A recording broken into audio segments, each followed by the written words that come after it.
Right, welcome good fighters, wherever you may be coming from, coming to you live, the art dealer, GC Nash D, Dr. James Mayer, today's Art D, coming to you live though with a whole lot of connection, intention, and a double serving of purpose today. Yes, sir. Be free and dealer at his best. March 30th. Beautiful. Beautiful day to be alive, bro. Beautiful. April's going to be a big month, man. Baby boy's coming. Practice is booming. I'm doing no sugar in April. Love it. That'll be interesting.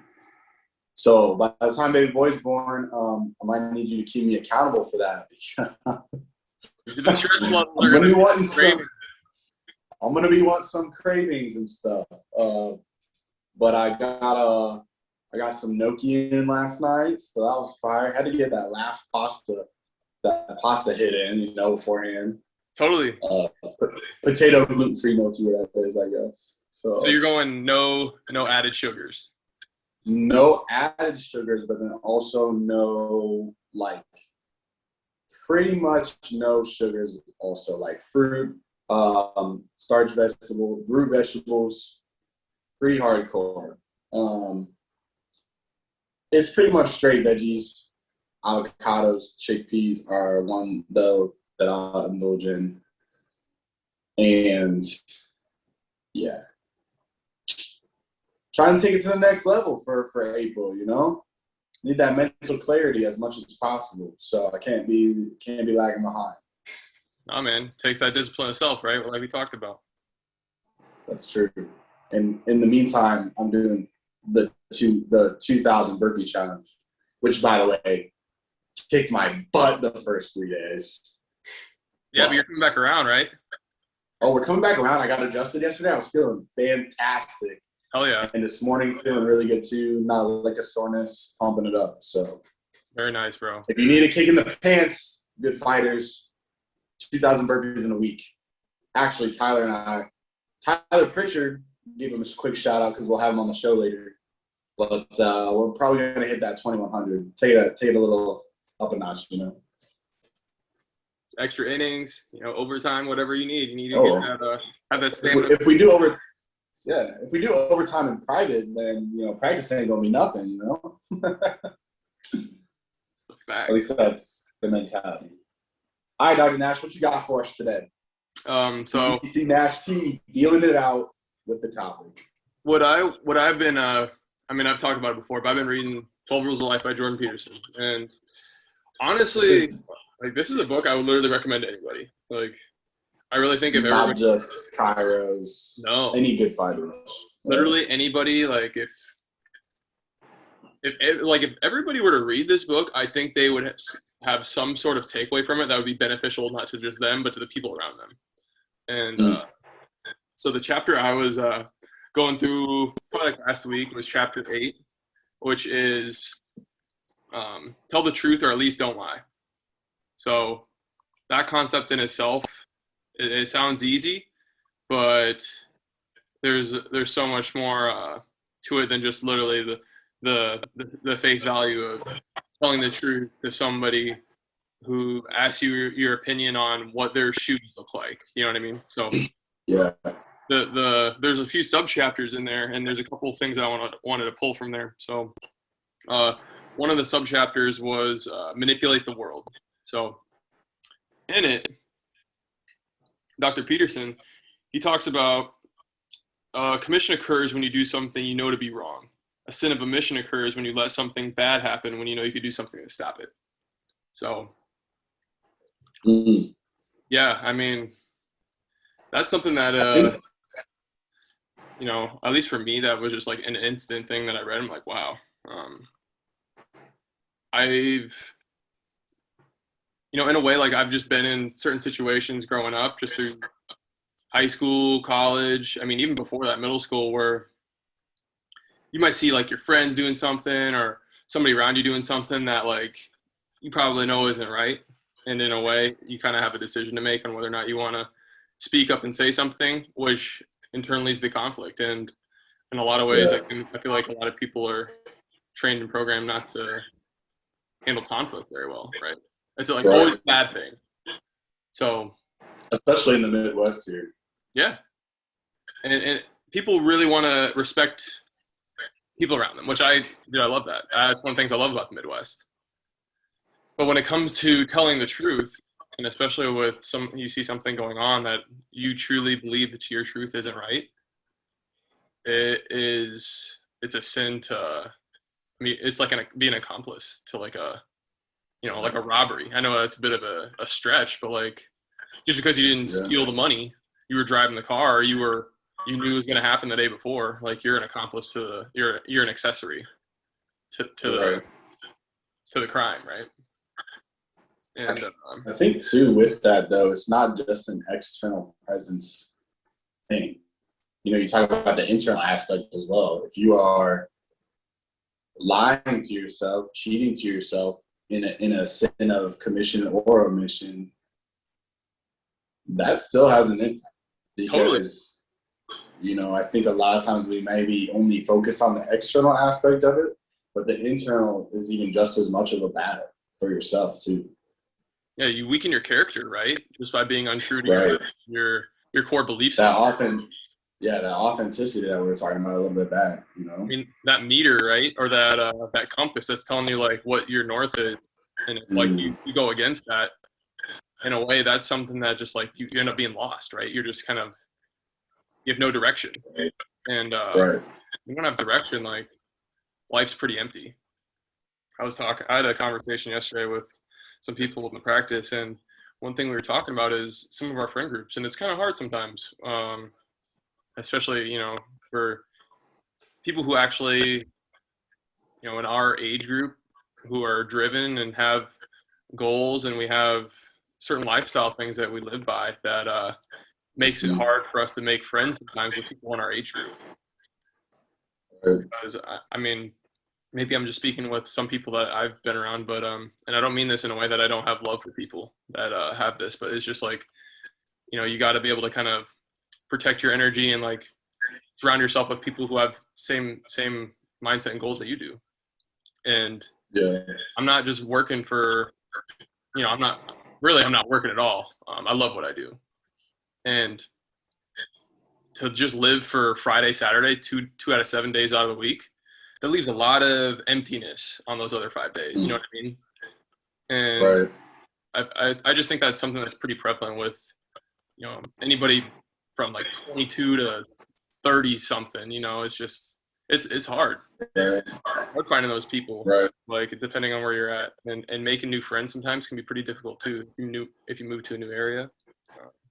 I think with that though too, like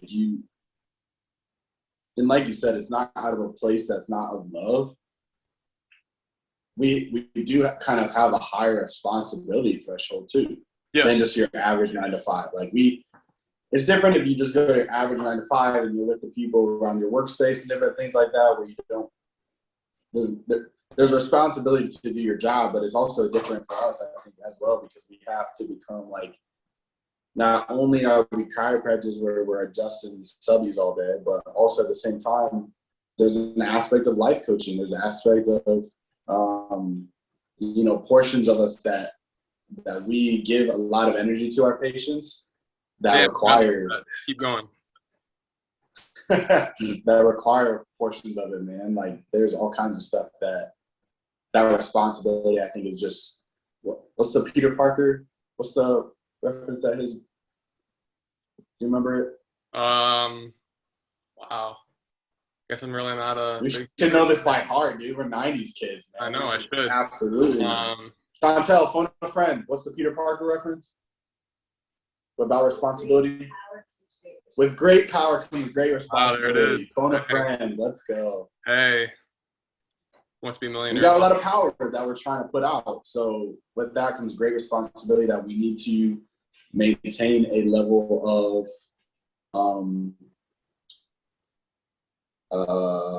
truth, Dude, yeah. And in that same vein, dude, if you're not willing to reveal yourself to others, you're not going to be willing to reveal yourself to yourself.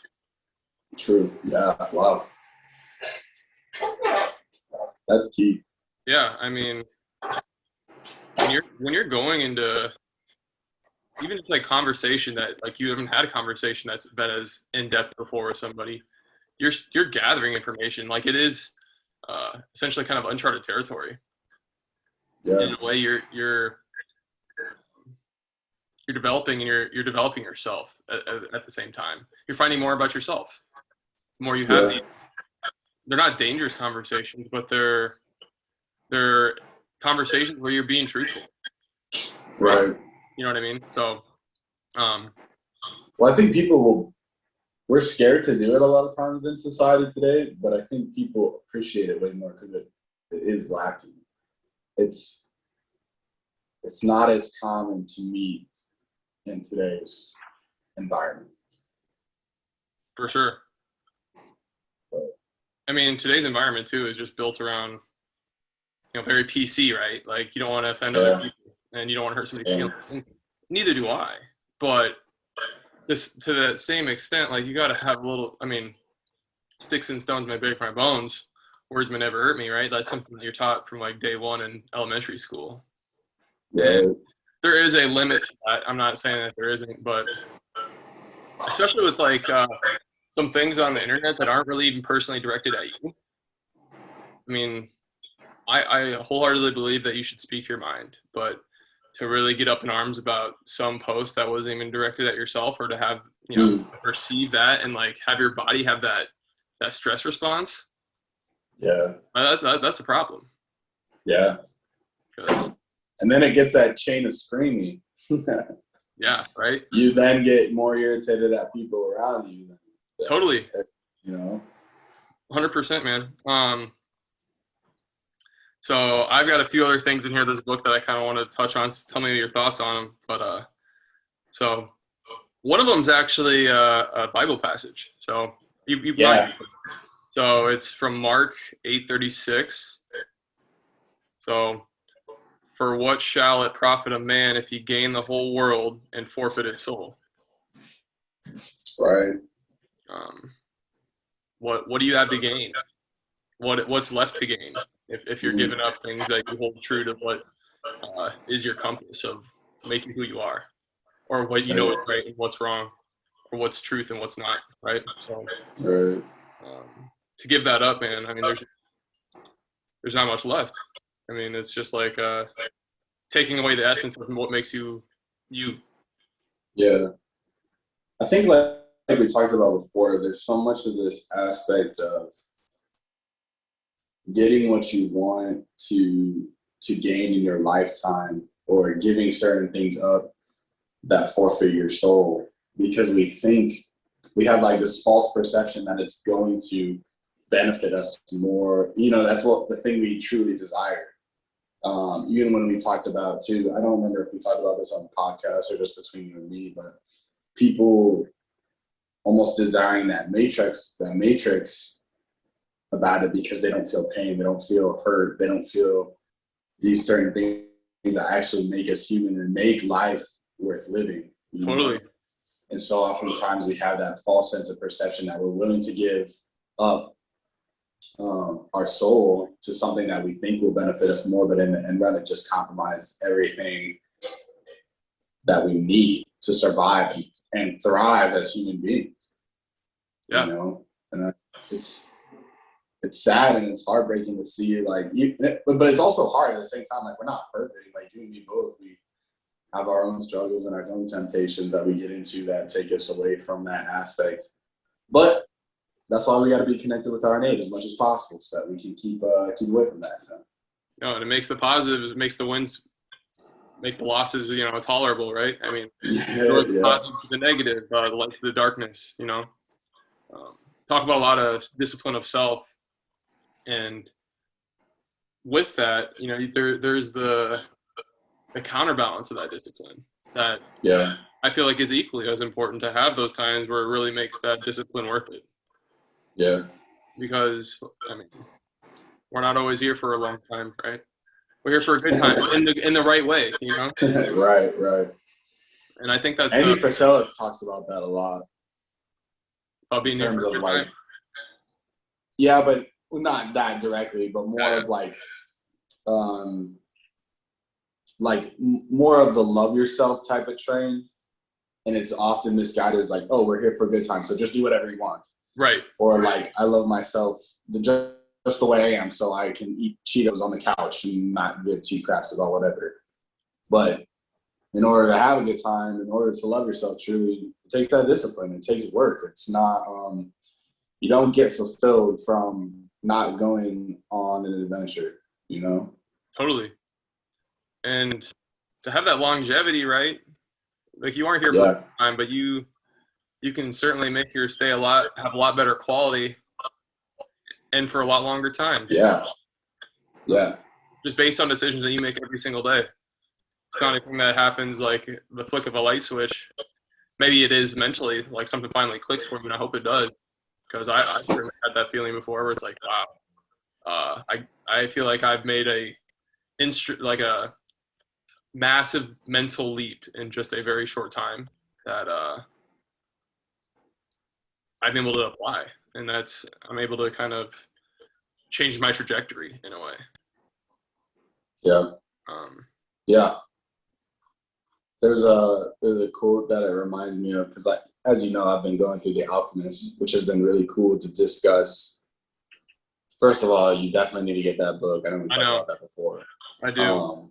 I need to find out where to buy it. And for those of you in chiropractic school, I literally went through all of chiropractic school thinking, oh, you should read The Alchemist. You should read The Alchemist. And I never did until now. I mean, it's an audiobook, so it's kind of cheap, but it talks about no heart has ever suffered when it goes in search of its dreams, because every second of the search is a second's encounter with God and with eternity. I heard that the other day when he was going through and just discussing like going after your dreams or going after your truth or going after these things that you oftentimes suppress because it's society's way or because it's what we're led to believe we need. But if we go forward with it and go on that journey and, you know, that's that second encounter with God that we can, or eternity or whatever, that we have true fulfillment, you know? Totally. At least in my mind. That hit hard with me. So. What is that BJ quote? The best pilots are made through rough waters and. Oh, yeah. Whatever. I mean, to me, that's just like, you got to get out. You got to put yourself out there because, I mean, life isn't always going to be safe. Safety is not like I mean, it's not like you're going to go out there and really try to put yourself in harm's way, but like you can't be afraid of failure. You can't be afraid of falling down and having to get back up because the more times you fall down, the better you are getting back up. And right. I think that's a pretty key lesson that a lot of people don't really have either. I mean, that a lot of people don't talk about, you know, having that resiliency to get knocked down, to get, you know, away from that plus to the minus, right? Yeah. It helps you get right back to the plus even quicker, whatever that may be. Yeah. Whether that be from day-to-day habits to, you know, how you're approaching whatever you have for your job, whatever you're going to do for that day. I mean, being accountable and just really trying to keep that progress going. Because I mean, I say it a lot, dude, but I mean, progress, you look at it like, you know, super through a magnifying glass, it's really hard to see it because sometimes it's, you know, sometimes you do dip down and go up or whatever, but like overall, like the period of time, you need to have that big picture look. To really see overall progress from where you started to where you're at now or where you're going to finish. What do you think has been like your biggest, I don't know, journey moment, I guess you could say, or a pivotal point in something that's helped you figure out your truth or your, I guess you could say, removal of your sin of commission or omission? For sure. Dang, dude, that's a really good question. I'd probably have to say it's probably middle of chiropractic school, to be quite honest, because it was kind of getting to that point where I feel like I had put the work in to some extent, and that almost justified me to kind of slack off, and not in a way that I was slacking off from not necessarily just like grades, but just overall in life that like, oh, I can cruise. Right. And I know we've talked about like our training groups. We've really been involved with Power Rocks, and I've been involved with MLS. And I really would have to say my very first one was a pretty pivotal moment for me to really understand why I'm doing what I'm doing again. Yeah. Even before that, before I started chiropractic school, starting with my internship with a chiropractor, that was like a really pivotal moment, and just like my overall before that, like talk about I knew in general, like I just really wanted to be of service to somebody and like to work hard. Yeah. And to be a good person. Right? Right. I never really knew in what avenue or how. And that really helped me define before I was, in the terms like a compass, I knew I was supposed to be heading north, but as far as like to what degree, I was probably heading more east or more west than I was north, right? And that really helped me get more north. But to really head straight north, that was like one of the things that really helped me get on my path towards like I said, you can't if you're not going to be willing to reveal yourself to others, you're not going to be willing to reveal yourself to yourself. And I was really blocking some things that I wasn't revealing to others, that I wasn't revealing to myself. Yeah. That really helped me open some doors and really look inside on what I had going on, because I had a lot of self-esteem issues too. I mean, lots of things that like I just like, whether we're, I used to train for multiple reasons. One of them being I just liked being able to have the performance factor, and like who doesn't, right? But I mean, just there's some vanity behind it too, and it's just like what I'm looking to do and like who I am as a person. Like I don't need to do that. Like who I am speaks volumes greater than any workouts that I'm going to be putting in for some vanity gain. So that was a big one for me. Even just like the working towards becoming a chiropractor, right? I'd say more than just like the title. I mean, we talk about that all the time, that it is so much more than a title, and it really is. And with that, how profoundly can you embody what you're doing? And how can I lead by example for more people? Yeah. And not from a place of just fitness, but like mental and spiritual health as well. Essentially being like I don't want to be a bar that somebody's trying to reach for. I want to be somebody that's helping people pull people up. You know what I mean? We're all part of the same team, same system. We all have the same goal. We all want at least I like to believe we all want what's best for each other. So I would say those two things are probably the most pivotal things that would help me go through that process of figuring out what I was missing in my life. Yeah. Sorry, I didn't mean to cut you off. No. One of the things that has been really integral in that part of it too, that I love talking with students on, or even other chiropractors, is more of that mental spiritual game of, I don't want to know what your grade in CNS was. I don't want to know what your grade in toggle was. I want to know what your mentality was during that process, or during, like you and I talk a lot about, like what has the evolution been like? What are you working towards? What is your purpose? What is your intention for everything that you do? And with our intentions, they've all changed and stuff like that. Because I know for me, the biggest pivotal moment was actually in undergrad. And I don't even know if we've actually talked about this before, if I've said it on here, but so I actually got kicked out of Indiana University when I was between my sophomore and junior year, maybe. But my GPA was so low. And so I kind of had to like go back and be like, okay, do I want to be a chiropractor? Why do I want to be a chiropractor? And how am I going to make it happen?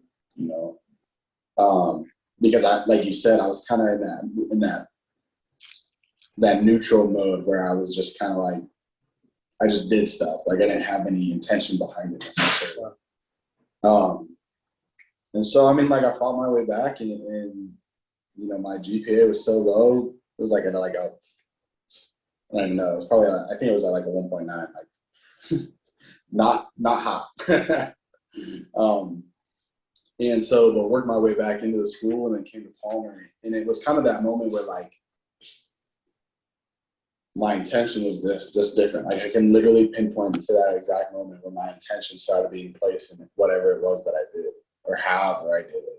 And that evolution kind of back grew from that. You know what I mean? And I had spurts before that, but since then it's been like that steady progress like you were talking about. So no, man, you never tell me that, but it's just amazing how, I mean, we talk about every single episode that's we open with connection, intention, and purpose, and how having that intention and purpose is so essential in whatever you're doing.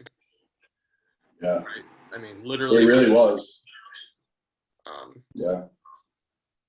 And I think that's really what makes the difference between being a great, whatever you're doing, businessman, car salesman, like, grocery store, grocery bagger, like whatever. Your bagger. Yeah. I'm not saying that there's anything wrong with those jobs, but like lots of times people have aspirations and intentions and purposes of either eventually leaving in those jobs and using them as like stepping, as steps towards the next level. And if you have that, like you'll do your job even better, in my opinion, or you should. Yeah. Because using them as opportunities, every day is an opportunity. We never get more time days back to just live for. Kind of. Go ahead. I was gonna say, kind of off that point, like, do you think in that moment with people that kind of get stuck in that rut, again, not that there's anything wrong with it, but maybe they started out that way and then they forget their dreams or their purpose or aspirations? But what do you think is the change? Is it a lack of truth, or is it more of a because you mentioned like the manipulation too? Yeah. Which of those two or both, I guess, would you have to pinpoint between? And not just those people, because you can work in any place, even us as chiropractors. Like you can work as a chiropractor and still suck at your connection, intention, and purpose. Totally. Because you've been lack of truth or manipulation. But what do you think out of those two takes place? Between manipulation, I'm sorry, what was the first one? And like a lack of truth to yourself, or like lying to yourself to maintain a certain threshold. So for sake of giving a cop-out answer, I do think honestly there's usually elements of a little bit of both. But I would say more often than not, it's more with yourself. Because more times than not, like, I mean, in this day and age too, everybody's got access to so many different mediums of information to help themselves, or to at least like explore. And if you're not right with what you have going on the inside, that's really going to make it easier for other people to manipulate you and to be manipulated, and to not be able to stand up for what you believe is right, or what, stand up for yourself against what you know is right for yourself. Like literally, I know it's not always awesome to wake up early to go get a workout in, or to wake up early to read, or to go to bed early when you can stay up and watch TV or watch a movie or play video games. But like, to some extent, you got to be able to stand up to yourself in that same vein, because at least for me, I can only speak from my own personal experience, but I know that's what's going to be most beneficial for myself. You decide what you want and you go after it regardless of the stakes. Yeah. Not be manipulated by, I mean, we talk about it all the time in motivation, not being manipulated by the statistics. Because we can look at the millions of statistics that say the chiropractors that come out of school and either their business fails or they're not practicing chiropractors anymore. I mean, you and I both have met people that do that they're chiropractors, but they don't practice. Yep. And how many people that we go to school with that probably either will never practice too, which is scary. It's scary, and honestly, I don't know, man. Like for me, it's just like it's not like a job, bro. Like I won't do anything else. Like that's in a way that's knowing what you know, you can't go back. Yeah. So I would say a lot of times like that almost stems from having a lot or, you know, not having a set in stone goal for yourself, right? Like people always have these visions of like, you ask somebody what their goal is and somebody will tell you, oh, I'm, like try to give a specific goal that you see yourself in like 30 years or whatever. And people will say like, oh, I'm on a beach drinking a mojito in a, Right. whatever chair. It's like, I mean, that's not even a goal. That's just like, like the That's just from a postcard, man. Like you could be yeah. a bum and you could be doing that. Like what's Right. really defining what your goal is for yourself. I think that's pretty big, and it doesn't have to be. You don't have to. Your goal doesn't have to be to own a plane someday or make $1 billion, right? But like, I can speak for my own personal goals is to be financially free to have the freedom from my student loans. Like that's a big goal of mine. And you're never done reaching goals. So, there's always like subsets of goals, right? So, it's not ever the destination, it's the journey. So always, it's almost kind of like, I hate using this term, but pushing the goalpost back every time you reach another one. That's done last year, right? Where, 14 days to flatten the curve, whatever. Like, that's extended. That's been pushed back quite a bit. But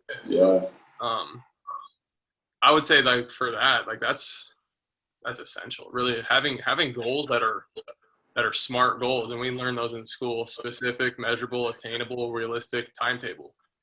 Like having goals that are real goals that like, and like they don't have to be in comparison to anybody else's but you. Right. Just really you got to be able to look within yourself on what a goal is. What is your goal? So and not going outside of your priorities to get that goal. Right. I think is crucial too, because so many times I think people, well, just like we talked about, intention and purpose and what's your connection, because if you try to make a goal and it's not in line with any of your intentions or purpose or your priorities, then you're not going to be fulfilled when you reach that goal, or you're not going to feel like it's a stepping stone to who you want to become. 100%. So any goal making, dude, goal making is hard for me. It honestly is, because I know when I reach it, sometimes when I reach it, I'm just like, oh, well, it's a goal. But when it's way more in line with my perspectives and my priorities with intention, it's way more motivating, There was a lot of moments like that in school, like whether it was going through the VA or becoming a Valley intern, like from day one, when I came out there, that was the goal. And I'm so freaking happy that I lined it up with priorities and intention, and it came to fruition. Like I don't even know you can never trade off for that. You know what I mean? Totally.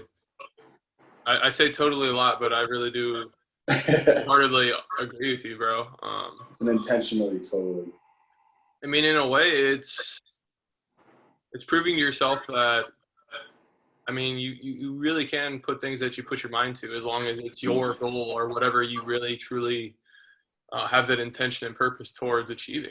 Because if you're making goals based off of like what your parents think is best for you, or what a significant other thinks is best for you, that's not a fulfilling goal. Right. And if your goal is to be, I don't know, like if you have goals, man, like if you really truly take the time to make your goals, then I really have a hard time believing that anybody striving for those goals is unfulfilled. Yeah. If your goal is to be a slug, and like that's truly your big measurable. Some people it is, man. If that's actually your goal, man, I really don't think that person would be unfulfilled. I really think that they would have a hard time being manipulated in their path towards their goal. So we might have froze a little bit there, but I'm gonna keep going because I mean I don't know what happened with connection there, bro. But one last thing I wanted to touch on from 12 Rules of Life, and it's something that like I said, I think this is something that anybody and everybody, if they read this book, they could take something from it. And this is just something that popped out to me. You froze a little bit there, bro. I don't know if you heard me, but uh-oh. You coming back in? I think you froze a little bit. I don't know. And I think you're muted. Okay. Okay. My internet dropped. Were you recording the whole time? You might need to do it again, dude. I think I'm still recording. Okay, good deal. And I was rolling. Zoom troubles, man. One day we're going to have the setup to where it doesn't happen. We're in our headquarters, man. For real. Dude, I missed like probably a minute's worth of what you were saying right there. Oh, good. What I was doing, so I was basically rolling from, I was going to lead into the last thing that I have from this book that I just at least written down. I think would be a cool talking point. Wait, before you get into that, I have a question for you because you mentioned the slug. Where do you view yourself on the aside from human, animal kingdom wise in the goal making? I don't know, scheme, whatever you would call that. So like if I'm an animal, you're not a slug. Like what are you, like cheetah, lion, sloth? You got an attachment to sloth, man. So maybe you need to dive into that because I think the people would love it. Hey, man. So all right, Gates and I had a conversation, and we were talking about spirit animals, right? And Chantal was saying that they think so. I don't know. Full disclosure, right? You guys are having a baby. I think everybody knows that. Yeah. Baby's name is Marshall. And Marshall, Chantal was saying Marshall's spirit animal is a sloth. Gates wasn't having it. And Nash was picking sides, y'all. I'm neutral party. Sides. Not with this boy. No loyalty. What am I? I'm I don't know. I'm like NATO or whatever. It's like the in between. Yes. And so I said, sloths, I mean, that's a pretty badass spirit animal because sloths, I mean, say what you want about them, but they have 100% intention on whatever they're doing. Because they're so damn slow. If they didn't have intention, they literally just wouldn't move anywhere because they'd be so indecisive. They'd always be changing. So they always have to have intention on whatever they're doing. And just the slowest progress. I mean, man, I think that's amazing. That was an eye-opener, man. The novel concept that the sloth, if it doesn't have intention, it's a bad day because it'll literally take another day to get to where it needs to be. Seriously. I mean, and for a sloth, man, if you fall out of focus with whatever your intention is, you're cheetah meat, you're whatever meat, you're dinner. Your dinner for real. So, if I had, is that the official Nash? Oh, okay, you got another one. Well, no, I mean, I was just saying. So, just going off. I don't know if I'd pick a sloth. I mean, I do really like sloths. So, funny thing in high school, I don't remember why. Some of my friends used to call me a brown bear, but I don't know if I'd go with bear either. I mean, that's definitely. I like bears. But growing up, somebody, he always asks, well, what animal would you be? And I would probably say a shark, and not in a way that like Hollywood makes sharks be. You know what I mean? But to me, sharks and just like the ocean in general is just so vast. Yeah. And they generally have the freedom. They'll track a great white, and it'll literally travel all over the world. Right. Right. And to me, that's just super cool. And having the independence to do that and to have the reliability to, in a way, not get fucked with. I always like that too. And not in a malicious way or a mean way, but in a way that there's power in that. And that's something I always thought was cool as hell. So I'd probably have to say shark, and more specifically, really great white shark. That's a good one, though, because it's not a common. I feel like most people don't go for the sea creature route, they go more land animal, but I'm about it. I like it. What about you? What are you going with? Dude, oh man, I've always had this like attachment to wolf. Okay. Because I think there's an element of individuality as a wolf, but then also the individuality or the elements of a pack too. And always seeing what you can do best for the pack, or seeing how to lead or provide for it in a pack. And I honestly do attach myself a lot to different groups or packs, and the loyalty aspect is that way. So I'd have to go with wolf. But then still having that fighter, it's not like you're just like a basic house dog. You got some bark and bite with a little bit of howl. So For sure. And I mean, wolves, man. I mean, the team aspect for wolf packs is huge. yeah, Like, you see pictures all over the internet. I mean, memeing it up about like, there's different instances where people are like, oh, leaders lead from the front. No, leaders lead from the back, so they make sure nobody falls behind. And just in general, the value that a wolf has, and more of like the leader of the wolf pack has for the community of his family, is something that's not super common. I feel like in nature or in, I mean, it is in society to some extent, but I feel like in the past there's a lot more emphasized and right. more. I feel like it's hard to find as tenacious of a creature that still provides a pack mentality. Totally. I guess a lion, but even lions, like the pride, like the guys are pretty selfish. They just kind of sit there and wait, Yeah. They're chilling. So, yeah, they're definitely chilling. What would Leilani be in your opinion? Wow. Well, if I come back with a black eye, man, you know why. But I'd probably have to say. Bound to happen. If she's a dolphin, you're the shark. I don't know if she's a dolphin. I'd probably say. God, I mean. We can do like a ninja. third party test. It's like a ninja of like an animal. A ninja? Oh. An octopus? I mean, yeah, I guess if you're. They maneuver, and I don't know. Maybe like a.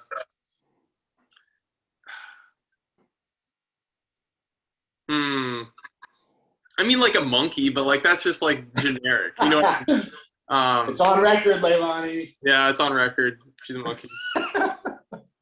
Yeah, like in many ways though, like just like a caring person that's just I don't know, she just got love for everybody that she meets, man. I mean, it's pretty inspiring. I've always like trying to be more like her because she just got a lot of respect for people, and Lily always wants to make sure everybody's kind of doing okay. I feel like in the aspect of like when you see like like a chimpanzee picking through another monkey's like cleaning them off for bugs, right? Like yeah. I think stuff like that. So before you put out, I was gonna say, so there's one last thing that I wanted to kind of go through. Let's get to the point. On, and then after that, I actually gotta get rolling. So we'll talk for like 5. I just want to get about, bro. So same chapter as how to manipulate the world, or manipulate the world. So someone power hungry makes a new rule at your workplace. It's unnecessary. It's counterproductive, and it's in the ear sin.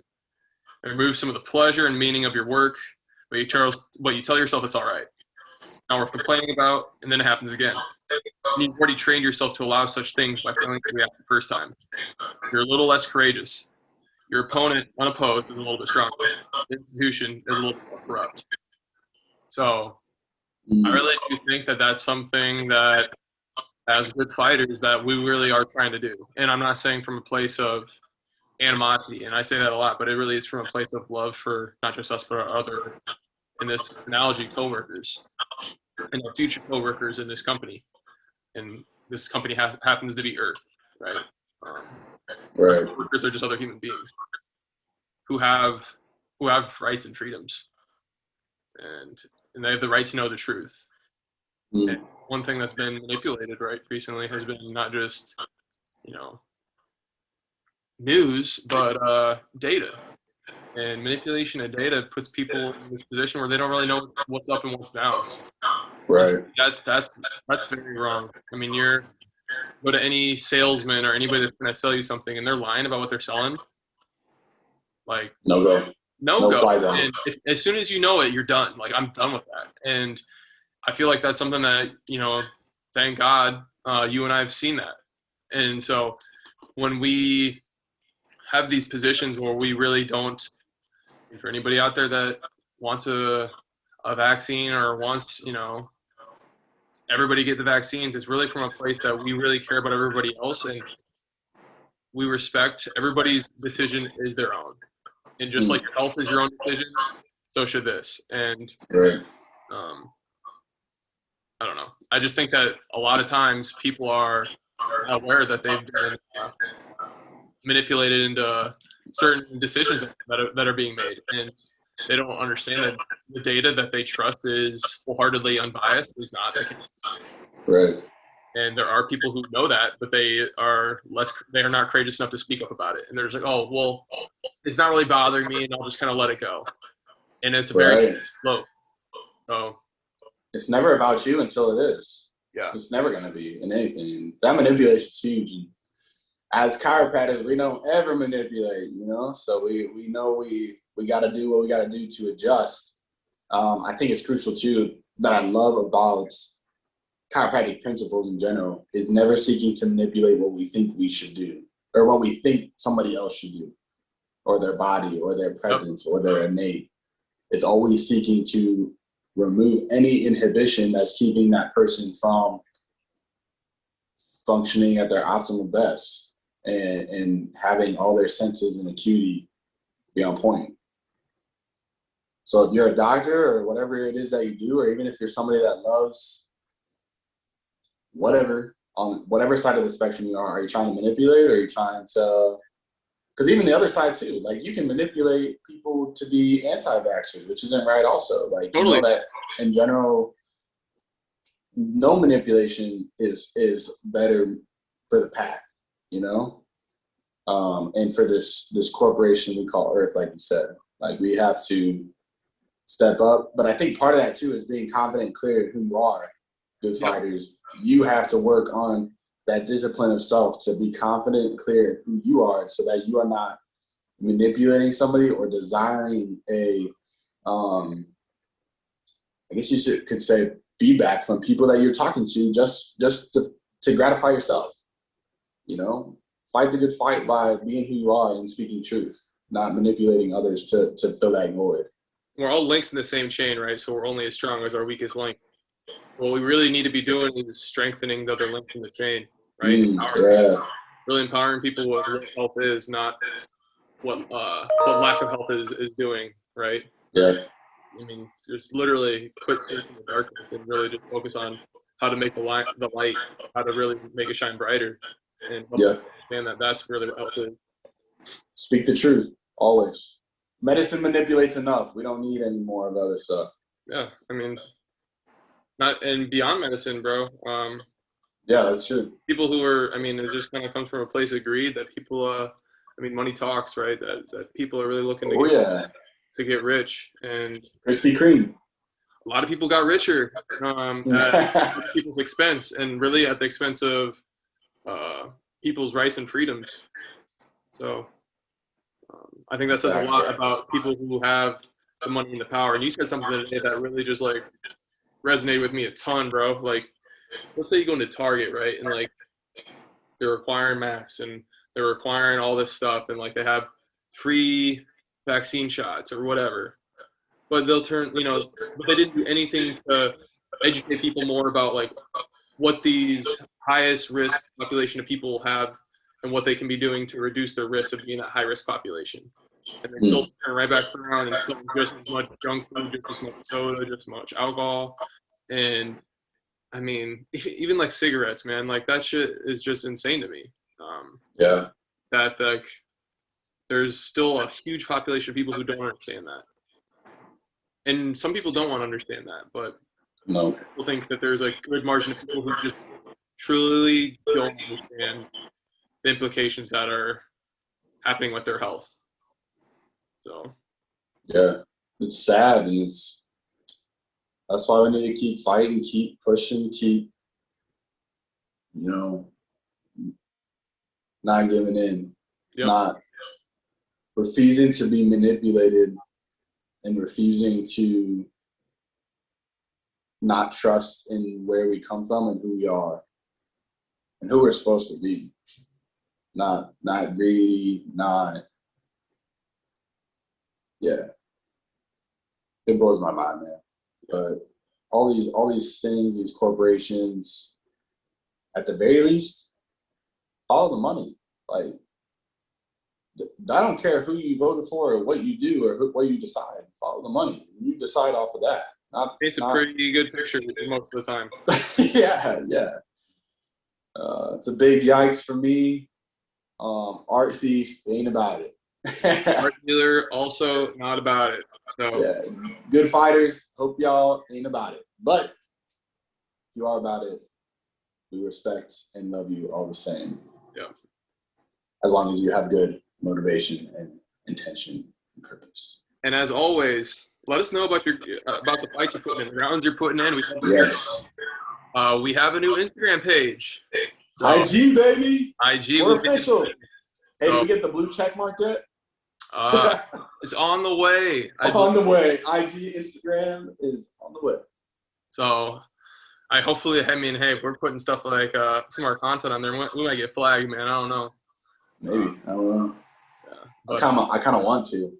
Yeah, I think that's maybe a sign that we're doing the right thing. For sure. But what's the tag? So the tag is the_good_fight_ers. ERS. Fighters. Right. So you can find us there, or as always at our own personal pages. But we'd love to hear from you, hear what you got going on. Yes. DM us. We have an email.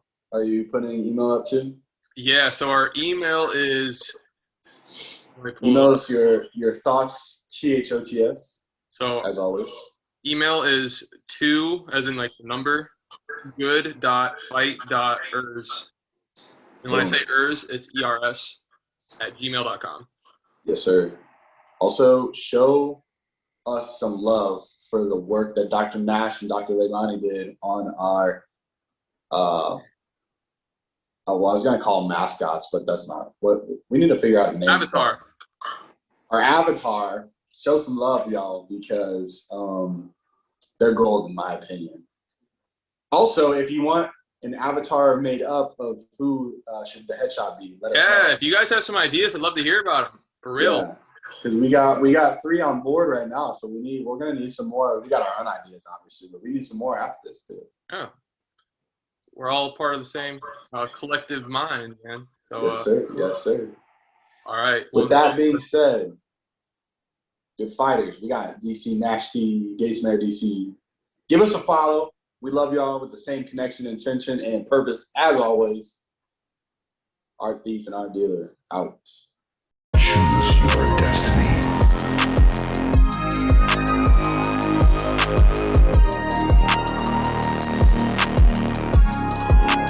Raiden wins.